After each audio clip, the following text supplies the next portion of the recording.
Untuk mencegah masyarakat terhindar dari COVID-19, dapat dilakukan berbagai hal, termasuk dengan cara menjaga imun dengan meningkatkan pola hidup sehat dan menjaga pola makan sehat bergizi seimbang untuk mendukung sistem daya tahan tubuh yang kuat.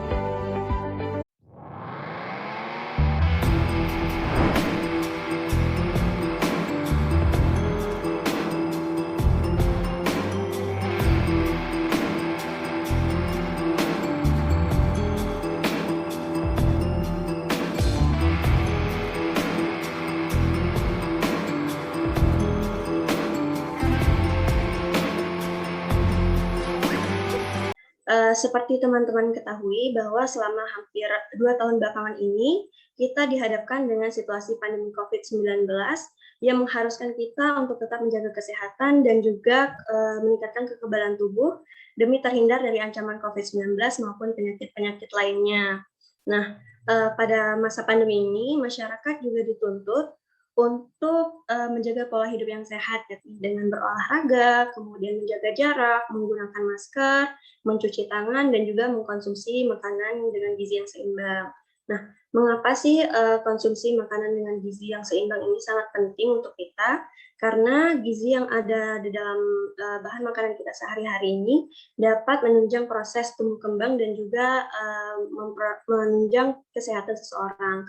Nah, selain itu juga bisa meningkatkan kekebalan tubuh. Nah, seperti yang teman-teman ketahui juga bahwa virus COVID-19 maupun penyakit-penyakit lainnya ini kan juga dapat menyerang seseorang apabila seseorang itu memiliki kekebalan tubuh yang lemah.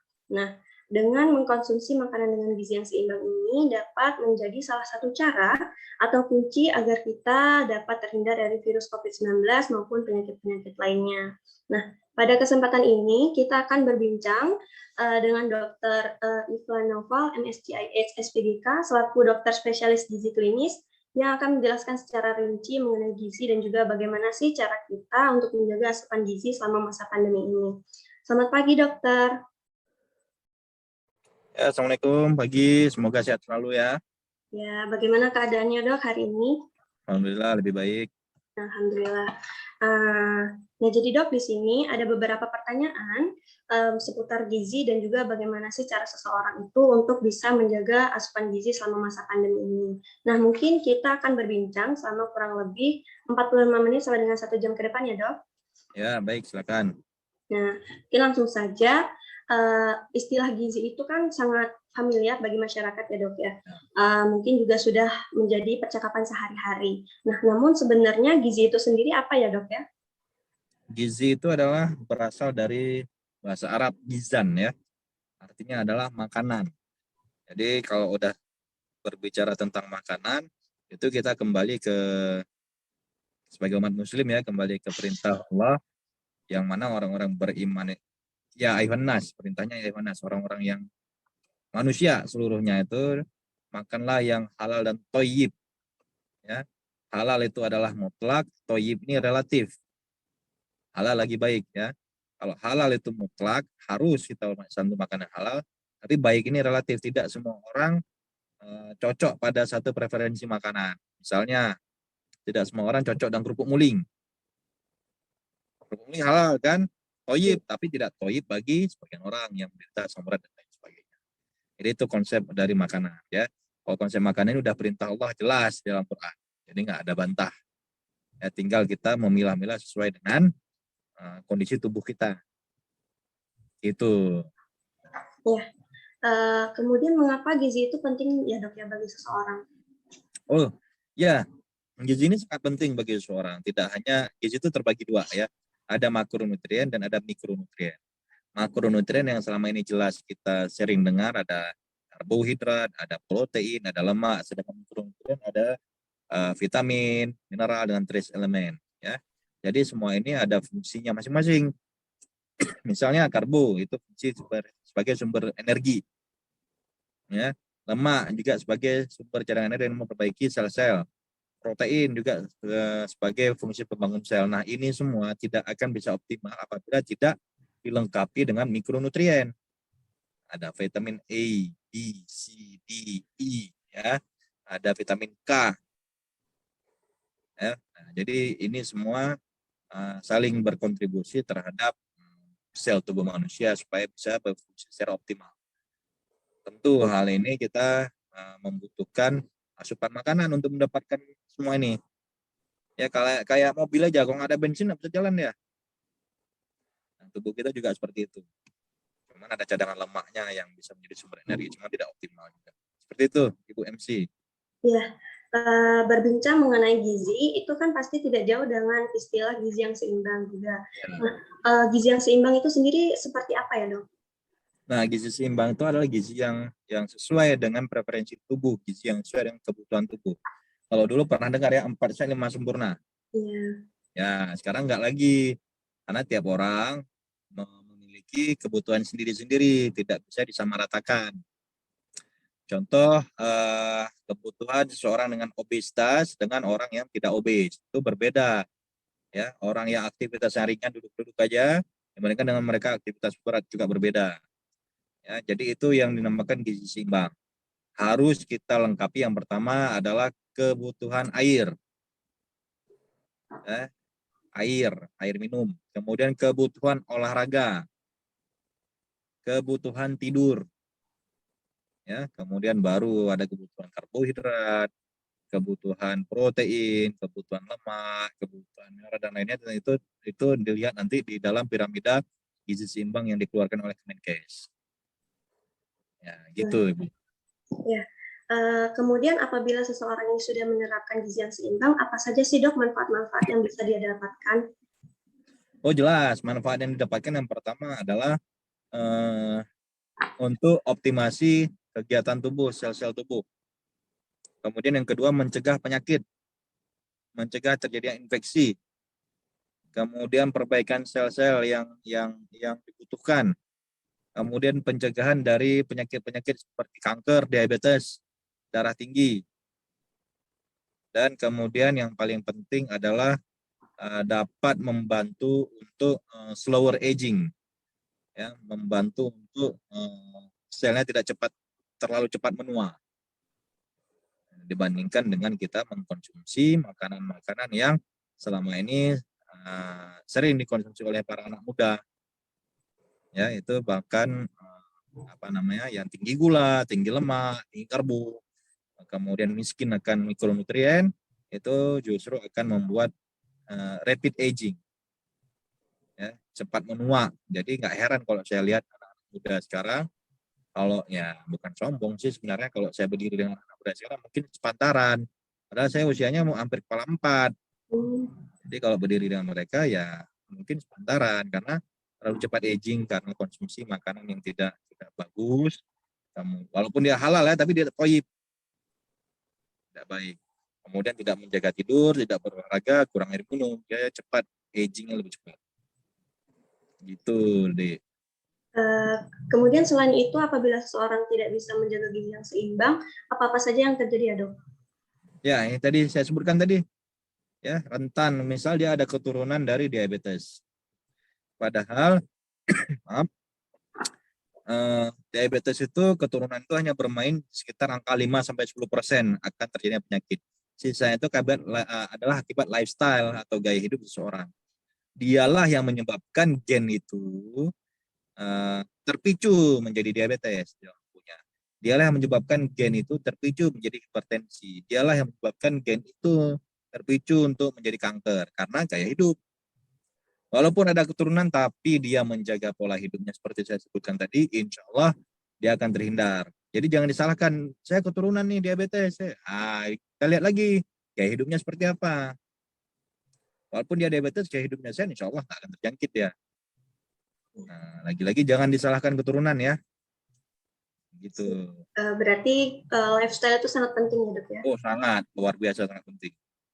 Nah, kemudian ini juga ada pertanyaan yang mungkin beberapa orang masih penasaran ya, Dok. Bagaimana sih sebenarnya cara kita untuk mengetahui bahwa gizi yang telah kita asup itu sudah seimbang atau belum? Cara kita untuk mengetahui gizi, yang pertama, lihat dari urin. Kita urinnya kalau seandainya terlalu kuning pekat, berarti airnya kurang. Karena jangan lupa, air itu adalah bagian yang paling penting dari intake gizi. Ya, dari air. Yang kedua, lihat frekuensi BAB. Ya, ini kadang-kadang BAB ini mentang-mentang dia dibuang di WC, kadang-kadang kita nggak evaluasi lagi, harusnya kita evaluasi apa yang terjadi di dalam tubuh kita melalui keluaran itu ya. Kadang-kadang dia ada hitam pekat, ada belendir dan lain sebagainya, itu menjadi evaluasi kita. Dan itu harus dicermati. BAB yang sehat, kan stool yang sehat itu pasti dia ada konsistensinya, kemudian dia ada apa namanya, ada bentuknya, ya, kemudian dia kalau cukup besar dia tenggelam, tidak ngapung dan lain sebagainya. Ya, nanti kalau mau tahu seberapa besar seberapa besar daya absorpsi tubuh kita, itu dicek fesesnya dicek apakah ada sisa makanan, sisa karbo, sisa protein, sisa lemak. Kalau ada berarti terjadi gangguan penyerapan, tapi kalau tidak ada berarti dia normal. Kemudian lihat dari pertumbuhan rambut, kuku dan lain sebagainya. Kalau dia rambutnya gampang rontok, mungkin rapuh rambutnya, itu terjadi defisiensi mikronutrien. Kemudian dia lihat dari kuku lagi, kalau kukunya itu bergelombang tumbuhnya, kemudian warnanya agak lain, itu terjadi defisiensi mikronutrien. Itu yang menarik. Kemudian lihat lidah. Nah, lidah kita ini dilihat apakah lidahnya itu normal. Kalau normal tuh warnanya seperti ini, kemudian ada berbintil-bintil. Tapi kalau warnanya dia pink sekali, kemudian dia flat, rata, licin, itu berarti papilnya kurang, dan itu mencerminkan daya absorpsi di dalam saluran cerna bawahnya juga menjadi berkurang karena atrofi fili-filinya usus. Gitu deh. Oke, baik. Kemudian, apakah dengan menjaga asupan gizi ini kita membutuhkan banyak biaya ya, Dok? Oh enggak, biaya ya? Iya. Oh enggak, sangat gampang. Justru kita yang nggak menjaga butuh banyak biaya. Pengen makan inilah, pengen boba ini, Thai tea lah, apalah, itu yang biayanya tinggi. Kalau menjaga asupan gizi, pertama yang cukup air putih. Ya, kopi boleh lah, teh boleh lah, ya. Kemudian telur juga sangat cukup mumpuni itu sebagai sumber protein. Ya, kemudian nasi, sayur. Ini makannya minta fried chicken, makannya minta ini, minta itu, ya biayanya lebih tinggi. Pizza misalkan biayanya lebih tinggi, padahal belum tentu sehat. Ya, tapi kalau seandainya kita mampu menjaga, sayurnya ada, kemudian sumber proteinnya ada, ya, buah-buahannya juga ada. Buah-buah apakah harus buah apel Washington gitu? Enggak. Buah timun, kemudian bengkoang itu udah cukup bagus. Ya, nanas yang murah-murah, nanas berapa? 5.000 paling sebiji ya nanas. 5.000, 10.000 paling mahal. Kan? Itu udah mampu mencukupi kebutuhan gizi kita. Jadi hidup itu adalah pilihan. Apa yang harus kita pilih untuk kehidupan keberlanjutan hidup sel kita? Ya, kami istilahnya you are what you eat. Kamu adalah apa yang kamu makan. Nah, jadi kembalilah bahwa negara kita ini negara yang agraris, yang kaya akan dari hasil pertanian, manfaatkan. Ya, itu pesan saya. Ternyata memang sangat murah ya, Dok, ya, untuk Sangat murah. bahan pangan yang bisa memenuhi gizi seimbang kita. Cuman niatnya aja nih, ada nggak niatnya? Ya. Kemudian, Dok, bedakah asupan gizi biasa dengan asupan gizi kita selama masa pandemi ini? Sebenarnya tidak terlalu beda, ya. Yang membedakan itu adalah di saat pandemi ini kita harus lebih banyak mengkonsumsi dari sayuran-sayuran dan buah-buahan. Ya, apakah perlu multivitamin? Vitamin itu sebenarnya tidak perlu kalau kita rutin konsumsi buah-buahan setiap hari dan sayur-sayuran setiap hari. Dan terpapar sinar matahari dari jam segini nih, dari jam 9 sampai jam 11 ya. Terpapar kira-kira 20 menit sehari itu udah cukup bagus sebenarnya. Jadi tidak perlu kita membuang-buang dana untuk multivitamin sebenarnya kalau kita mampu mengkonsumsi buah dan sayuran setiap hari. Jadi nggak banyak biaya lagi sebenarnya. Iya. Baik, kemudian untuk asupan gizi yang seimbang ini sendiri, apakah ada perbedaan untuk setiap golongan umur gitu, Dok? Bagaimana ya, Dok, cara menerapkan? Ada perbedaan namanya rule of thumb. Rule of thumb itu adalah rumus rata-rata sih 20 sampai 30 kilokalori per kilogram berat badan per hari. Kemudian untuk protein rata-rata 1 sampai 1,5 gram per kilogram berat badan per hari. Ya, lemak itu sekitar 20 sampai 25% dari total energi yang dibutuhkan. Jadi itu bisa dihitung ya menurut usia. Ya, kalau anak bayi, anak-anak tentu beratnya lebih rendah tapi kebutuhan kalorinya lebih tinggi di masa pertumbuhan. Bahkan anak-anak itu bisa sampai 60 kilokalori per kilogram berat badan per hari. Ya, nanti kita ada lagi switch-nya ke aktivitas, penyesuaiannya, adjust-nya ke aktivitas. Kalau aktivitasnya tinggi, kemudian dia itu kita tambahkan lagi berapa persen. Kemudian ibu hamil kita tambahkan lagi sekitar 250 kalori. Ibu menyusui kita tambahkan lagi 500 kilokalori per harinya. Gitu deh. Oh, berarti gizi yang seimbang itu juga kita harus pertimbangkan sesuai dengan kondisi seseorang itu ya dok ya? Betul. Kemudian bagaimana ya dok cara asupan gizi ini dia bisa menjaga kekebalan tubuh seseorang? Menyerap. Bagaimana cara asupan gizi ini dapat menjaga kekebalan tubuh seseorang? Oh iya, bisa. Gini, sangat-sangat bisa. Jadi imunoglobulin A itu adalah tentara kita yang bertugas di saluran mukosa ya, hidung misalnya, di mulut ya, di telinga dan di lubang-lubang lainnya ya. Jadi imunoglobulin A ini dihasilkan dari mana? Imunoglobulin A ini dihasilkan dari aktivitas bakteri baik probiotik di dalam saluran usus besar. 75% imunoglobulin A dihasilkan di situ. Ya. Jadi dengan kita menjaga gizi seimbang, otomatis produksi imunoglobulin A itu sangat terjaga.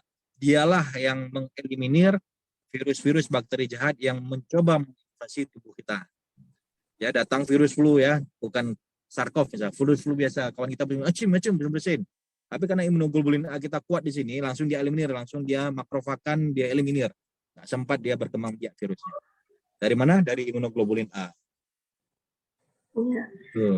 Ternyata gizi itu memang sangat penting untuk meningkatkan kekebalan kita ya. Selain untuk mencegah COVID-19 juga bisa mencegah penyakit-penyakit lainnya. Kemudian dokter, jika ditinjau secara statistik, apakah kira-kira mayoritas masyarakat Indonesia ini sudah menerapkan asupan gizi yang seimbang atau belum? Belum. Terfokus pada karbohidrat dan lemak. Ya, jadi orang Indonesia ini belum sadar akan gizi ya, karena pendidikan gizi pun kalian pun baru diberikan saat-saat ini ya. Kalau di sana kesadaran akan gizi itu sudah mulai diberikan sejak anak usia TK. Jadi dia tahu bahwa makan kebab itu tidak baik untuk kesehatannya, makan burger itu tidak baik untuk kesehatannya, makan pizza itu tidak baik untuk kesehatannya. Mereka tahu. Walaupun makan juga, ya. Tapi tidak rutin. Kemudian Thai tea, boba, dan lain sebagainya juga merusak kesehatan karena high sugar. Ya justru orang kita ini lebih banyak konsumsi hal-hal seperti itu. Gorengan, misalnya ya. Jadi kesadarannya belum begitu mumpuni. Harusnya kalau itu sudah sadar, sudah bagus, angka stroke kita, angka darah tinggi, angka DM kita juga akan menurun. Berarti lifestyle itu memang juga sangat mempengaruhi ya dok ya, bagaimana sangat mempengaruhi lifestyle itu. Kemudian jika kita membahas mengenai asupan gizi selama masa pandemi ini, kan banyak tuh dok rumor-rumor yang muncul atau mitos-mitos yang muncul. Nah ada nih kemarin banyak mitos yang mengatakan bahwa katanya susu beruang atau susu murni Bear Brand itu katanya dapat diklaim untuk meningkatkan kesehatan dan juga bahkan diklaim dapat menyembuhkan COVID-19 yang karena kemarin itu juga sempat di pasaran itu habis langka banget memang dok susu beruang itu. Nah bagaimana tanggapan dokter menurut hal tersebut? Apakah benar susu beruang itu dapat menyembuhkan COVID-19? Belum ada penelitian klinis terhadap susu beruang untuk menyembuhkan COVID. Jadi kita tidak bisa jawab sebelum ada randomized clinical trial-nya. Ya, tapi kalau mitos ya masyarakat ya sah-sah aja sebenarnya karena masyarakat kita cenderung menyukai hal-hal yang seperti itu ya. Latah. Isunya dapat menyembuhkan ini langsung diborong. Latah. Tapi susu itu juga sebenarnya memberikan manfaat terhadap imun kita. Seberapa jauh dia memberikan perlindungan terhadap infeksi COVID itu belum pernah dibuktikan secara randomized clinical trial. Jadi kalau kita sebagai orang ilmiah tidak boleh percaya terhadap mitos ini, tidak boleh. Kalau udah dibuktikan RCT-nya betul, iya ada jurnalnya, ya itu boleh kita rekomendasikan. Kalau ini saya nggak bisa rekomendasikan. Saya malah merekomendasikan gizi seimbang tadi untuk mencegah COVID. Nah, baik, Dok. Kemudian selain katanya ada susu beruang yang diklaim dapat membantu pemulihan COVID, katanya juga air kelapa nih, Dok, air kelapa muda terutama. Itu katanya bisa membantu pemulihan COVID-19. Bagaimana pendapat dokter mengenai hal ini? Air kelapa muda bisa menyembuhkan COVID. Ya, maksudnya tidak bisa menyembuhkan, tapi membantu menjaga.